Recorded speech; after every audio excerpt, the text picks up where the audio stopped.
Hello दोस्तों, मैं दीपा शौनकार संस्कृत सौर्य चैनल पर आपका स्वागत करती हूँ। पिछले वीडियो में हमने वर्णों को पढ़ा था और मैंने आपको बताया था कि वर्णों का वर्गीकरण हम 3 प्रकार से करते हैं। पहला हम करते हैं मात्रा के आधार पर, दूसरा करते हैं उच्चारण के आधार पर, तीसरा करते हैं प्रयत्न के आधार पर, जिसमें हमने मात्रा के आधार पर वर्णों का वर्गीकरण पढ़ा है पिछले 2 वीडियो में, जिसमें हमने एक में स्वर का वर्गीकरण पढ़ा था और दूसरे में हमने व्यंजन का वर्गीकरण पढ़ा था। आज हम पढ़ने जा रहे हैं उच्चारण स्थान के आधार पर वर्णों का वर्गीकरण। देखिए, उच्चारण स्थान क्या है?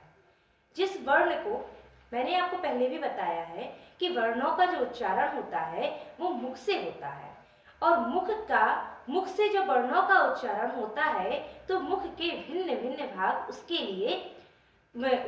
भाग जो है उसके लिए प्रयोग किए जाते हैं। तो कौन सा भाग किस वर्ण के उच्चारण में प्रयोग किया जाता है, ये बताने के लिए महर्षि पाणिनि ने इसके लिए एक भिन्न प्रकार का प्रयोग किया है, जिसमें इन्होंने 16 सूत्रों को रखा है और 16 सूत्रों में इन्होंने उन भिन्न भिन्न वर्णों को भिन्न भिन्न स्थान पर उच्चारित करके बताया है। उनका कहना है कि इस वर्ण का उच्चारण स्थान हम इस मुख के इस भाग को कहेंगे, या इस वाले वर्ण का इस उच्चारण स्थान हम इस वाले मुख के भाग को कहेंगे। तो आइए हम देखते हैं। यहाँ पर जैसे लिखा है उच्चारण स्थान के आधार पर वर्ण। देखिए, मैंने बताया है उच्चारण स्थान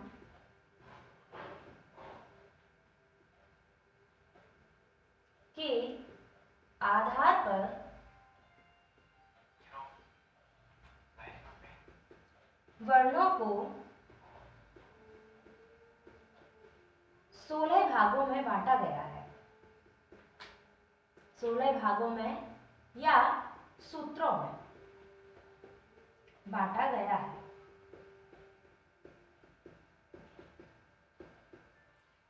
अब हम यहाँ पर एक एक सूत्र को विस्तार से पढ़ेंगे और देखेंगे कि किस वर्ण का उच्चारण स्थान या किस वर्ण का उच्चारण किस स्थान से होता है। आइए देखते हैं। पहला सूत्र,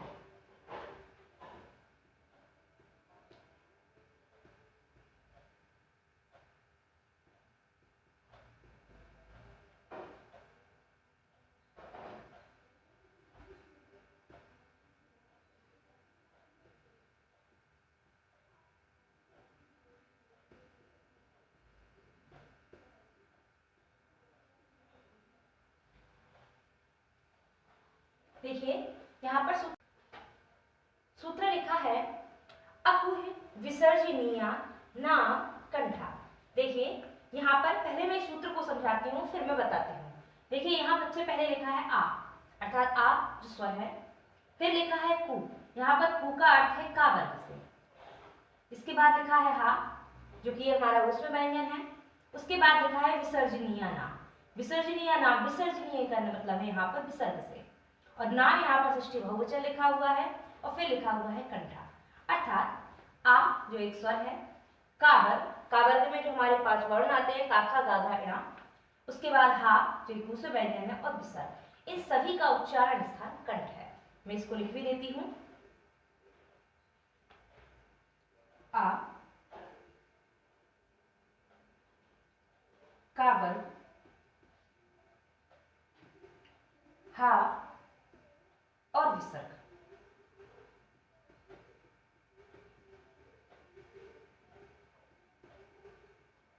का उच्चारण स्थान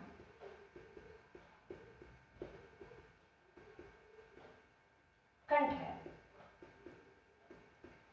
यही कारण है कि इन वर्णों को हम कंठ वर्ण कहते हैं। देखिए मैं लिख भी देती हूं।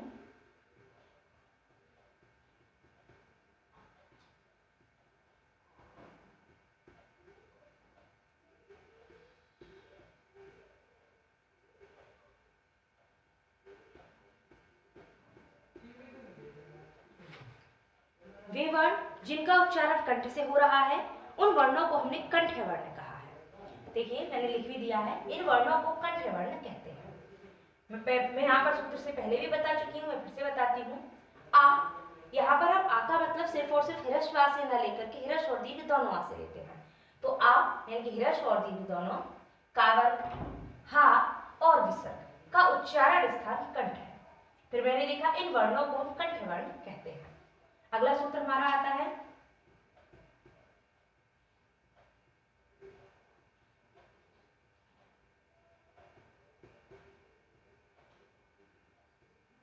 देखिए, सूत्र लिखा है इचुए सा नाम तालु। फिर से देखिए, सूत्र लिखा है इचुए सा नाम तालु। यहाँ पर देखिए ई, चू का मतलब यहाँ चा वर्ग से है। इसके बाद या जो कि हमारा एक अंतस्थ वर्ण है। अगला लिखा है सा, सा जो कि हमारा एक ऊष्म व्यंजन है। इसके बाद लिखा है नाम, नाम का मतलब यहाँ पर षष्ठी बहुवचन लिखा हुआ है। उसके बाद लिखा हुआ है तालु, मतलब ई जो कि स्वर है, चा वर्ग, या और सा, इनका उच्चारण स्थान तालु है। देखिए मैं सूत्र है इचुएशा नाम तालु। देखिए लिखा है ई, चा वर्ग, या और सा का उच्चारण स्थान तालु है। यही का इनका उच्चारण स्थान तालु है, इसीलिए इन वर्णों को हम तालव्य वर्ण कहते हैं। आपने सुना होगा कि हम इस वाले सा को तालव्य सा कहते हैं। इसका यही कारण है क्योंकि सा का विभाजन हम उच्चारण से ना कर करके, या ये कह लीजिए कि उच्चारण से ये आसानी से न समझ पाने के कारण हम कह देते हैं कि ये तालव्य सा है। यही कारण है कि इसे तालव्य सा कहते हैं, क्योंकि इसका उच्चारण स्थान तालु है। तो यहाँ पर पता चल गया ई, चा वर्ग, या और सा का उच्चारण स्थान तालु है, इसीलिए इन वर्णों को हम तालव्य वर्ण कहते हैं। चलिए आगे बढ़ते हैं।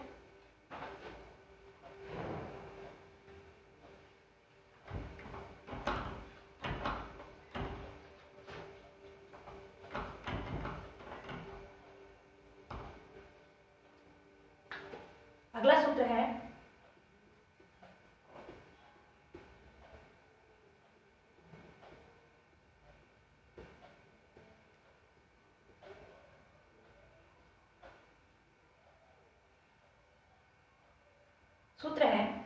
ऋ सा नाम मूर्धा। देखिए ये ऋ है, हम इसे कहेंगे ऋ सा नाम। सूत्र है ऋ सा नाम मूर्धा।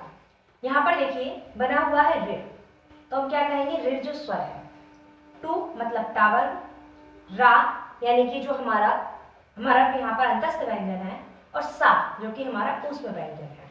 तो ये जो ऋ है, टा, रा और सा, इन सभी का उच्चारण स्थान मूर्धा है। मैं लिख भी देती हूँ ऋ, टावर, रा और सा का उच्चारण स्थान मूर्धा है।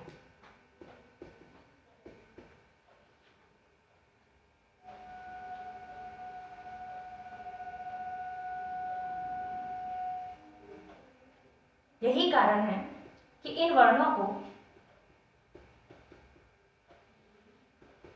मूर्धन्य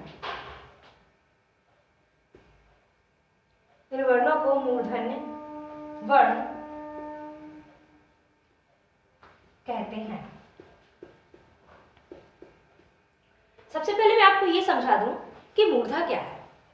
देखिए, हम जब भी किसी चीज का उच्चारण करें और उच्चारण करते समय हमारी जो जिह्वा है वो मुड़ जाए, ऊपर की तरफ मुड़ जाए और जाकर के हमारे तालु को स्पर्श करे, ऊपर को जाकर के हमारे तालु को स्पर्श करे और फिर हमारे वर्ण का तो देखिए, जब भी हमारी जो जिह्वा है वो मुड़ जाए और जाकर के तालु को स्पर्श करे, वो होता है मूर्धा। जैसे कि आप ऋ का उच्चारण करके देखिए, आप बोलेंगे ऋ, आप देखेंगे कि आपकी जो जिह्वा है वो ऊपर की तरफ मुड़ गई है और जाकर के उसने तालु को स्पर्श किया है। तो ये जो प्रक्रिया होती है जिह्वा की, इसे मूर्धा कहते हैं।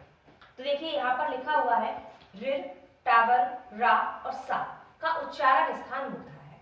यही कारण है कि इन वर्णों को हम मूर्धन्य वर्ण कहते हैं। इन वर्णों को हम मूर्धन्य वर्ण कहते हैं। आपने इस वाले सा के लिए सुना होगा, इसीलिए इस वाले सा को हम मूर्धन सा कहते हैं, क्योंकि इसका उच्चारण स्थान मूर्धा है।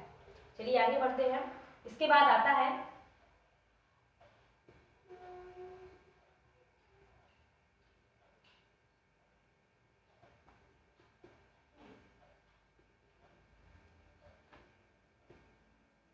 देखिए, सूत्र है लिर तुलसाना दंता। सूत्र है लिर तुलसाना दंता। देखिए लिर जो एक स्वर है, तु मतलब तावर्ग, ला यानी कि अंतस्थ व्यंजन, यानी कि हमारा अंतस्थ व्यंजन, सा यानी कि हमारा ऊष्म व्यंजन। इन चारों का उच्चारण स्थान दंत है। 1, 2, 3 और 4, इन चारों का जो उच्चारण स्थान है वो दंत है। मैं लिख भी देती हूँ, लिर, तावर्ग, ला और सा का उच्चारण स्थान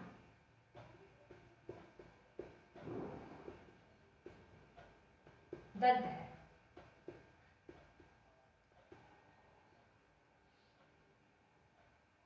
इन वर्णों को दंत्य वर्ण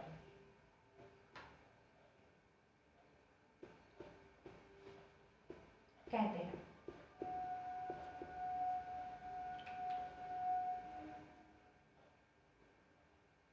देखिए लिर तुलसा नाम दंता, यानी कि लिर स्वर है जो, तावर्ग, तावर्ग में ता था दा था ना, ला सा का उच्चारण स्थान दंत है। यही कारण है कि हम इन वर्णों को दंत्य वर्ण कहते हैं।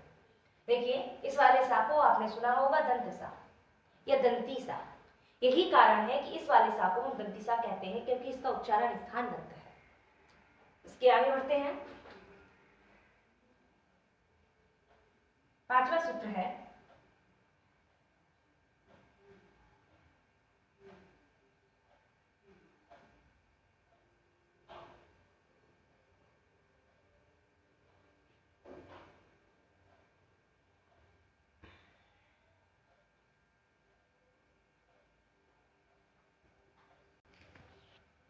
देखिए सूत्र है उपधमानीय नामोष्ठव।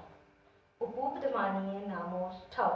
देखिए यहाँ पर लिखा हुआ है सबसे पहले उ, फिर लिखा हुआ है पु यानी कि पावर, और ये जो पु है ना इसमें देखिए बड़ाऊ की मात्रा है, तो इस बड़ाऊ की मात्रा को हम इस तरफ भी ले लेंगे तो ये हो जाएगा उपधमानीय। और नाम का मतलब है षष्ठी बहुवचन, और फिर लिखा है ओष्ठव, यानी कि उ, पावर और उपधमानीय का जो उच्चारण स्थान है वो ओष्ठ है। मैं आपको और अच्छे से समझाती हूँ। मैं यहाँ पर लिख देती हूँ पहले उ, पावर और उपधमानीय। उपधमानीय पा और फा का उच्चारण स्थान ओष्ठ है।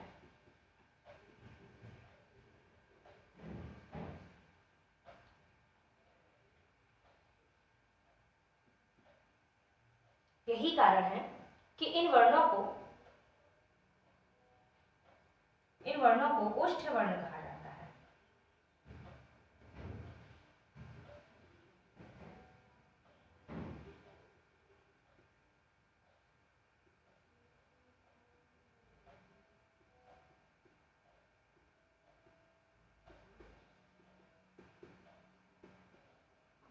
देखिए मैंने यहाँ पर लिखा है उ, पावर, उपधमानीय पा और फा का उच्चारण स्थान ओष्ठ है। यही कारण है कि इन वर्णों को ओष्ठ वर्ण कहा जाता है। मैं यहाँ पर समझ रही हूँ कि आपको उ और पावर ये दो चीजें तो समझ में आ रही हैं, परंतु ये उपधमानीय पा और ये फा क्या है, आप इस चीज के लिए परेशान हो गए। समझिए उपधमानीय क्या होता है। मैं यहाँ पर लिखती हूँ उपधमानीय। उपधमानीय का अर्थ है यहाँ पर कि यदि पा और फा से पूर्व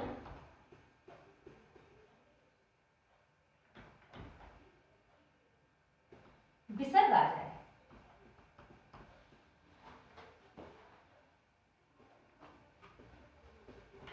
और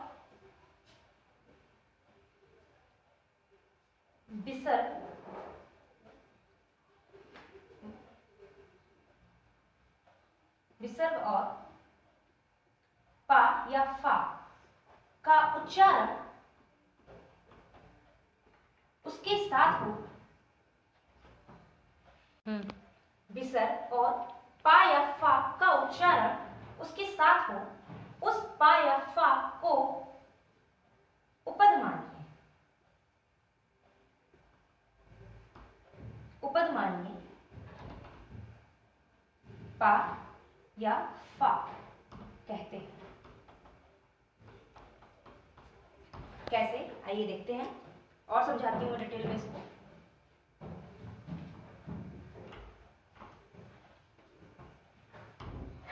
देखिए, जैसे मैंने यहां पर लिखा रामा पठति।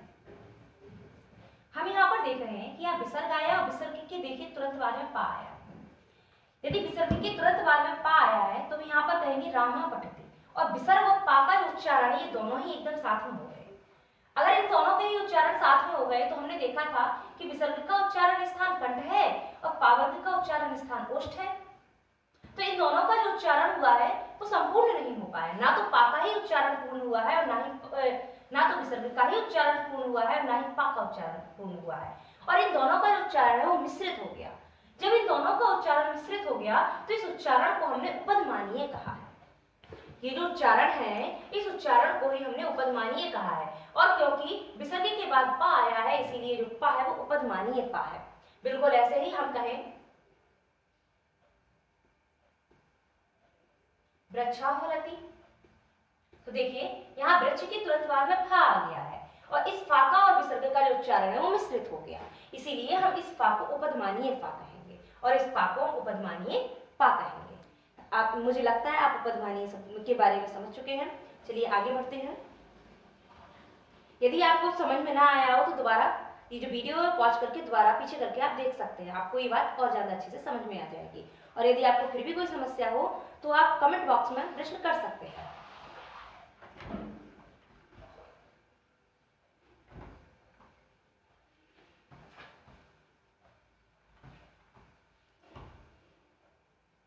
चलिए अगले सूत्र की तरफ बढ़ते हैं।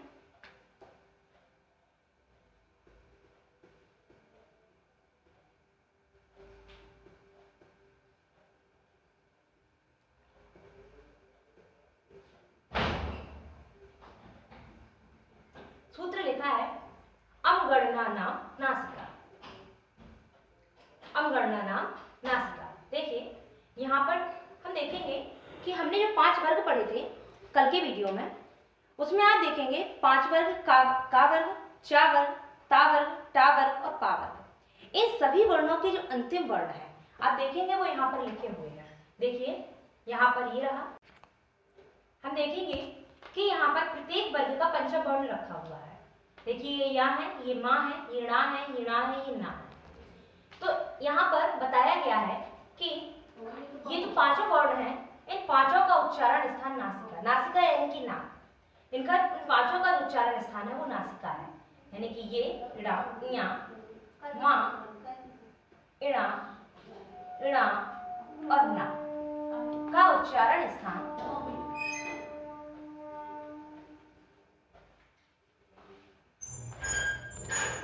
उच्चारण स्थान नासिका है।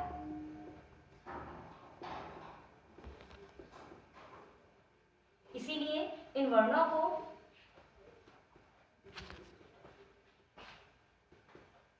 नासिका वर्ण कहते हैं।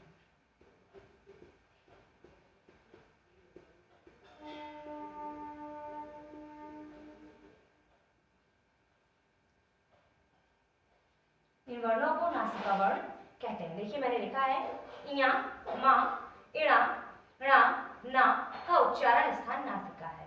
इन वर्णों को हम नासिका वर्ण कहते हैं। देखिए अभी अभी हमने पढ़ा है कि यहाँ पर ये जो इया है ये टा वर्ग का है, ये टा वर्ग का है, और अभी अभी हमने पढ़ा था कि टा वर्ग का उच्चारण स्थान तो मूर्धा है। ये भी तो टा वर्ग में ही आ रहा है, हमने इसको तो भिन्न नहीं किया था टा वर्ग से। तो यहाँ पर इसका उच्चारण स्थान क्या है, टा वर्ग है, या ये कह लीजिए सॉरी इसका उच्चारण स्थान मूर्धा है। यहाँ पर ये रहा माँ, माँ का उच्चारण स्थान अभी अभी हमने पा वर्ग पढ़ा था, पा वर्ग का पंचम वर्ण है माँ, तो हमने देखा था कि पा वर्ग का जो उच्चारण स्थान है वो ओष्ठ है। और ये रहा इणा, ये है का वर्ग का, हमने देखा था का वर्ग का उच्चारण स्थान कंठ है। ये रहा रा, ये तावर्ग का पंचम वर्ण है। तावर्ग का हमने देखा था कि जो उच्चारण स्थान है वो तालु है। और ये रहा ना, ये हमारा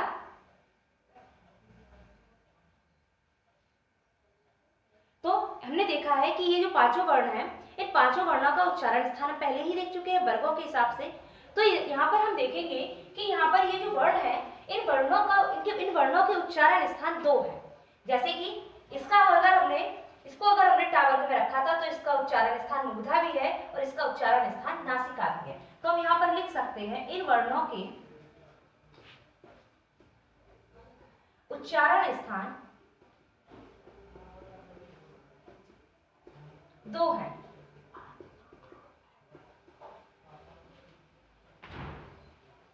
एक वर्ग के आधार पर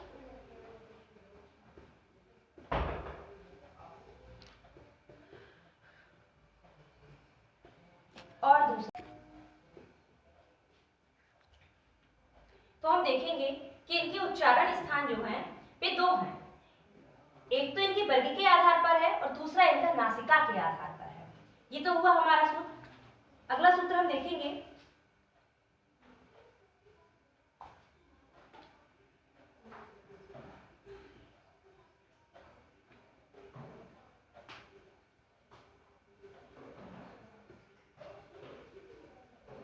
सूत्र है ए दाउतो कंठ तालु। देखिए सूत्र कह रहा है ए और इस दा के ऊपर लगा है अय। तो ए और अय का जो उच्चारण स्थान है वो कंठ और तालु है। मिश्रित ए और अय का जो उच्चारण स्थान है वो कंठ और तालु है। इनका उच्चारण दोनों ही स्थानों से होता है।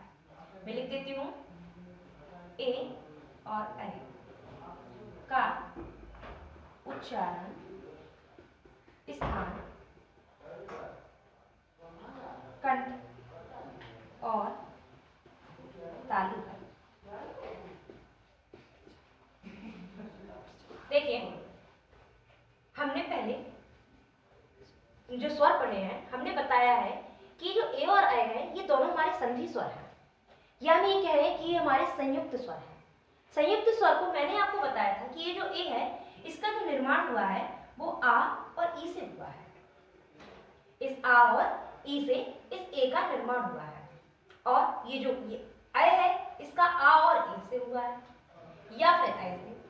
तो यहाँ पर ये जो ए है ये तो यही है ना, क्योंकि ये इस ए का निर्माण तो आ और ई से हुआ है और यहाँ पर पुनः आ रखा हुआ है। पहले ए को ही देख लेते हैं। अभी हमने देखा कि आ का उच्चारण स्थान हमने कंठ लिया था।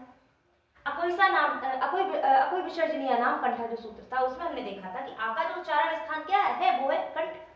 और ई का उच्चारण स्थान जो हमने लिया था वो इच्वेशा नाम तालु से तालु लिया था। इच्वेशा नाम तालु से तालु लिया था। तो अगर हम देखें कि आ का उच्चारण स्थान कंठ है और ई का उच्चारण स्थान तालु है और इन दोनों के मेल से ए का निर्माण हुआ है और ए का जो उच्चारण स्थान है वो कंठ और तालु को बताया गया है। तो क्या ये याद करना कठिन है? अगर ए का निर्माण आ और ई से हुआ है और आ का उच्चारण स्थान कंठ है और ई का तालु है तो इन दोनों के मिश्रण से ही तो ए का निर्माण हो रहा है। जब इन दोनों के मिश्रण से ए का निर्माण हो रहा है तो इन दोनों के मिश्रित उच्चारण स्थान होंगे, उन्हीं से तो इनका उच्चारण किया जाएगा। तो हम यहाँ पर देख रहे हैं कि ए का जो उच्चारण स्थान है वो कंठ और तालु दोनों है और जो अय है उसका निर्माण आ और ए से होता है। और हमने क्या देखा कि आ का उच्चारण स्थान कंठ है और ए का उच्चारण स्थान कंठ और तालु है। तो यहाँ पर कंठ हम दो बार तो नहीं लेंगे, तो हम एक ही बार तो कहेंगे। तो हम यहाँ पर कह सकते हैं कि ये जो अय है इसका जो उच्चारण स्थान है वो भी कंठ तालु है। तो यहाँ पर इस सूत्र में यही कहा गया है कि ए और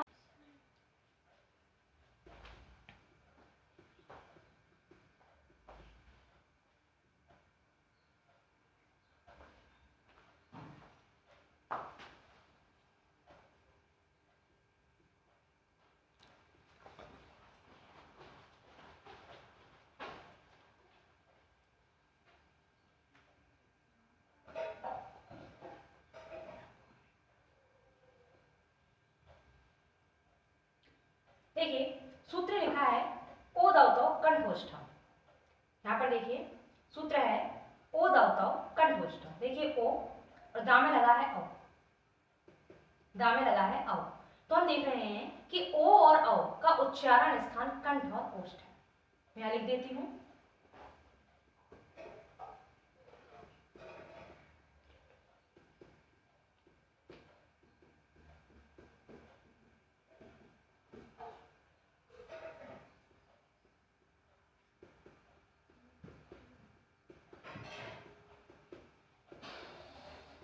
देखिए मैंने लिखा है ओ और औ का उच्चारण स्थान कंठ और ओष्ठ है। देखिए हमने इस ओ को और औ को भी संधि स्वर के बीच में पढ़ा था। संधि स्वर में हमने बताया था कि ये जो ओ है इसका निर्माण आ और उ से हो रहा है। आ और उ से ओ का निर्माण होता है। तो अभी हमने पढ़ा था अकुह्य विसर्जनीय नाम कंठा जो सूत्र था उसमें आ का उच्चारण स्थान कंठ बताया गया था और उ का जो उच्चारण स्थान है वो हमने उपविमानीय मानीय नाम ओष्ठों में उ का उच्चारण स्थान हमने ओष्ठ पढ़ा था। तो इन दोनों के योग से आ और उ के योग से जो ओ बना है तो क्या इस ओ का उच्चारण स्थान कंठ और ओष्ठ नहीं होगा? बिल्कुल होगा। जब आ का उच्चारण स्थान कंठ है और उ का उच्चारण स्थान ओष्ठ है और इन दोनों के योग से ही ओ बन रहा है तो इस ओ का उच्चारण स्थान जो है वो कंठ और ओष्ठ हो जाता है। इसे समझने में कठिनाई नहीं होगी तो हम आसानी से याद कर सकते हैं। यदि हमने आ और उ का उच्चारण स्थान याद कर लिया है तो ओ का उच्चारण स्थान आसानी से याद कर सकते हैं कि ओ का उच्चारण स्थान कंठ और ओष्ठ होगा। ऐसे ही जो औ है इसका निर्माण आ और ओ से होता है, ओ या फिर औ। ये बात आपको आगे जाकर के समझ में आ जाएगी किस प्रकार से होता है। जब हम संधि चैप्टर पढ़ेंगे तो हम देख रहे हैं कि आ जो औ है इसका निर्माण आ और ओ या फिर औ इन दोनों से ही हो रहा है और आ का उच्चारण स्थान कंठ है। कंठ का मतलब गले से होता है, आप लोग समझते होंगे। आ का उच्चारण स्थान कंठ है और ओ का उच्चारण स्थान हम अभी भी देख चुके हैं कंठ और ओष्ठ है। तो कंठ और ओष्ठ अगर इसका उच्चारण स्थान है तो इसका उच्चारण स्थान ही तो कंठ और ओष्ठ ही होगा क्योंकि आ का उच्चारण स्थान कंठ है और इसका। तो हम यहाँ पर देख रहे हैं कि जो औ है इसका निर्माण आ और ओ से हो रहा है और आ का उच्चारण स्थान कंठ है और ओ का उच्चारण स्थान कंठ और ओष्ठ है। तो इन दोनों के योग से कंठ और कंठ आपस में मिल जाएंगे तो कंठ और ओष्ठ किसका उच्चारण स्थान हो जाएगा? ये हो जाएगा औ का। अब हम आगे बढ़ेंगे, हम आगे देखेंगे अगला सूत्र।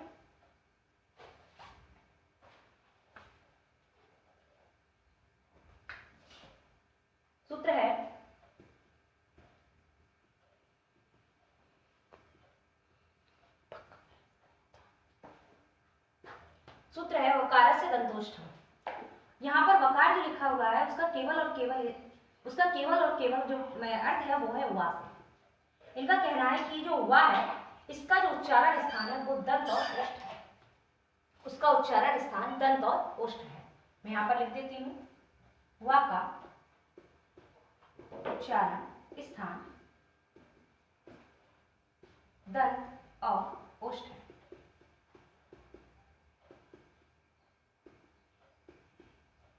इस सूत्र में बताने के लिए सिर्फ इतना ही है कि वा जो है इस वा का उच्चारण स्थान दंत और ओष्ठ होता है। अगला सूत्र देखते हैं।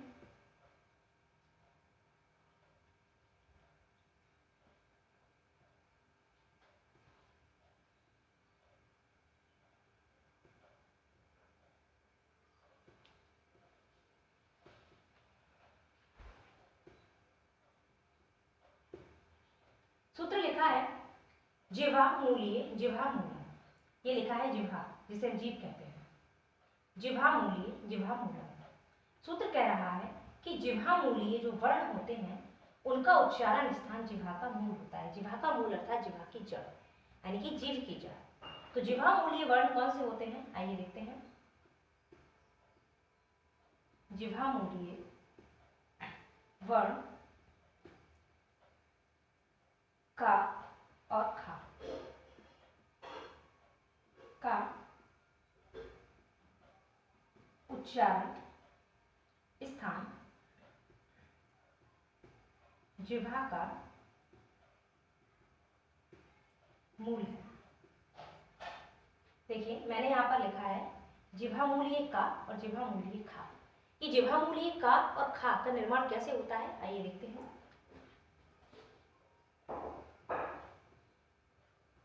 जिह्वा मूलीय वर्ण ये क्या होता है? मैं यहाँ पर लिखती हूँ यदि का और खा से पूर्व विसर्ग आ जाए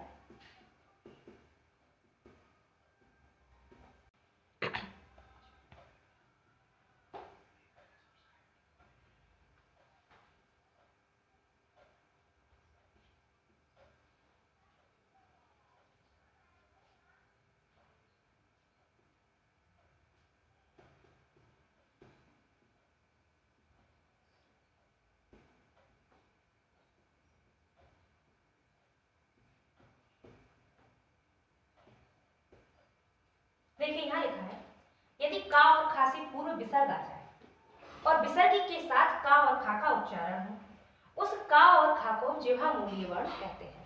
कैसे आ जाए आइए दिखाते हैं।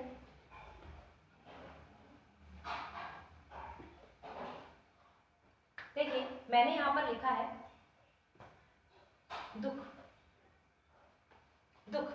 हम यहाँ पर देख रहे हैं कि ये जो विसर्ग है, इस विसर्ग के साथ में इस खा का उच्चारण हो रहा है, यानी कि ना तो पूर्ण रूप से विसर्ग का उच्चारण हो रहा है और ना ही पूर्ण रूप से खा का उच्चारण हो रहा है। और इन दोनों के जो उच्चारण है आपस में समाहित हो गए, इसीलिए हम इस खा को जिह्वा मूलीय खा कहेंगे। हम इस खा को ऐसा खा नहीं दिखाएंगे, बल्कि हम इस खा को ऐसा खा दिखाएंगे।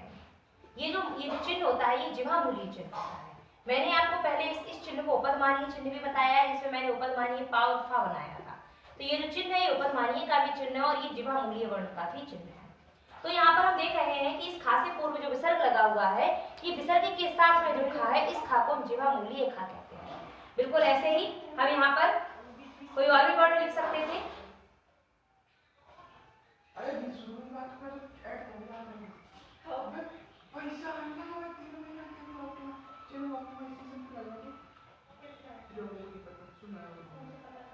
मैंने लिखा बालिका कृंदती, तो यहाँ पर देखिए विसर्ग के बाद ही का आ गया, विसर्ग के बाद ही का आ गया। तो ये जो का है, ये हमारा जिह्वा मूलीय का है और इसका जो उच्चारण होगा वो जिह्वा की मूल से होगा, यानी कि जीभ की जड़ से होगा। जब साधारण का उच्चारण करते हैं तो वो सीधा कंठ से निकलता है, वो सीधा कंठ से निकलता है, परंतु जब विसर्ग के साथ का उच्चारण करेंगे तो जो उसका उच्चारण है वो जीभ की जड़ से होगा, यानी कि इसका जो प्रेशर है, जो दबाव है, वो जीभ की जड़ पर जाएगा।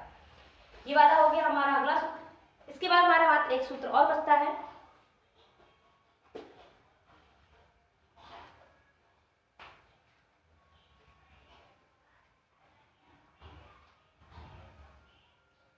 यदि आपको समझ में कम आया हो तो आप वीडियो को पॉज करके पीछे जाकर के देख सकते हैं, आपको दोबारा से ही समझ में आ जाएगा।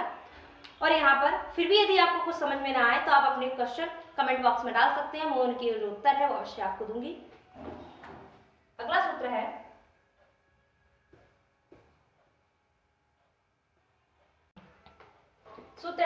नासिका अनुस्वार। देखिए यहाँ पर लिखा है नासिका, फिर लिखा है अनुस्वार। तो ये जो अनुस्वार होता है, अनुस्वार हम किसे कहते हैं? ये जो माँ होता है, इस माँ का ही अनुस्वार हो जाता है। अनुस्वार जैसे कि मैंने का के ऊपर ये लगा दिया, तो ये अनुस्वार है। हम इसे पढ़ेंगे कम, इसे हम पढ़ेंगे कम। तो ये है, ये अनुस्वार है और इसका निर्माण माँ से होता है। और हमने देखा था कि ये जो माँ था, इसका उच्चारण स्थान नासिका था। तो वही तो यहाँ पर लिखा है अनुस्वार, नासिका अनुस्वार। जो अनुस्वार है इसका उच्चारण स्थान नासिका है।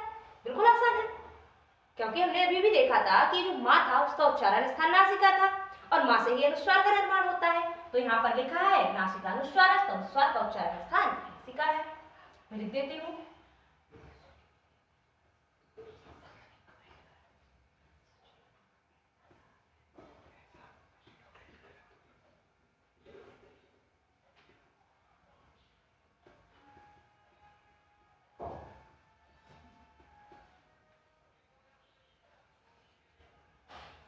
मैंने आप यहाँ पर देखिए मैंने लिख दिया कि अनुस्वार का उच्चारण स्थान नासिका है और अनुस्वार का जो निर्माण, मैं ये भी लिख देती हूँ, अनुस्वार का निर्माण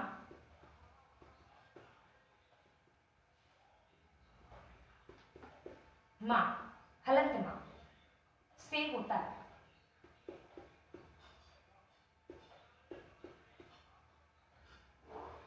तो यहाँ पर हमारे 11 सूत्र कंप्लीट हो गए। मैंने आपको बताया है कि उच्चारण स्थान जो है महर्षि पाणिनि ने 11 सूत्रों में बांटे हैं और उनको या ऐसे भी कह सकते हैं कि उच्चारण स्थान को 11 भागों में बांटा गया है कि कौन से वर्ण का उच्चारण किस स्थान से होगा। और मैंने आपको सारे ही सूत्र बता दिए जो कि 11 थे। मैंने आपको बताया कि कौन से वर्ण का उच्चारण स्थान कहाँ है और उसको किस प्रकार से बांटा गया है। आज का वीडियो हम यहीं पर खत्म करते हैं। कल मैं आपको बताऊंगी प्रयत्न के आधार पर वर्णों को। और यदि इस वीडियो से संबंधित आपकी कोई प्रश्न हो तो आप उन्हें कमेंट बॉक्स में डालें, मैं उनके उत्तर आपको अवश्य दूंगी। धन्यवाद।